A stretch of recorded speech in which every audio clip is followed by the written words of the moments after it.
My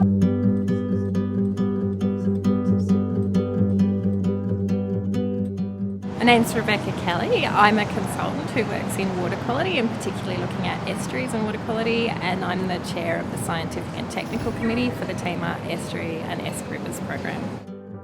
There are a range of things that we're concerned about. So turbidity obviously is an issue in terms of things that require light to penetrate the estuary. So some of our plant species and then some of those animal species really depend on a clarity of water. When we have excessive nutrients being delivered to the estuary, that can drive algal growth in the estuary, which also increases turbidity and can decrease dissolved oxygen levels, which make it difficult for things like fish and other biota to survive. And when we look at things like heavy metals, they can have really toxic effects on some of our plant and animal species, but particularly some of our fish. So pollutants in the estuary come from a range of different places, and different pollutants are driven by different processes. We know that a lot of pollutants are delivered off the land surface, so when it rains we have runoff that comes off the catchment, and nutrients can come from places like agriculture as well as urban areas. They can also be delivered through discharges from wastewater treatment plants that discharge into the estuary, and some of the sewage that we can see spilled into the estuary through the combined system. That's also a source of pathogens, particularly the combined system and urban areas.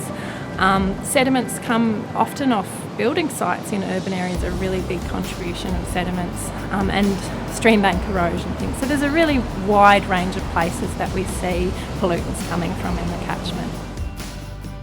The Water Quality Improvement Plan was a major piece of work that the TEER program undertook. We developed the plan over the course of 3 years, and it's looking at developing a really long-term target for what the estuary could be if we all take action to improve water quality. So the idea was to have it feasible, but also to be aiming high in terms of what we can achieve over a really long-term period. There are actions in there for everyone, so this is not something that we can point the finger at any particular industry or group of people about water quality. Everyone has a role to play in improving water quality in the estuary, and the Water Quality Improvement Plan really created a big picture vision for that sort of change and that sort of action. So the plan was launched in 2015, and now 5 years later we've already seen significant investment in those actions through a range of programs, but most recently through the River Health Action Plan.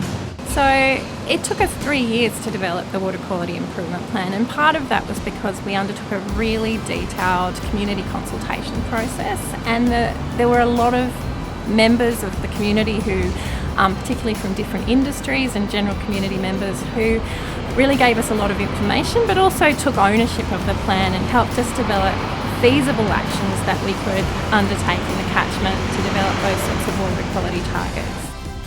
So because pollutants come from a really wide range of places, there are a lot of different actions that we can all take to reduce pollutants that reach the estuary.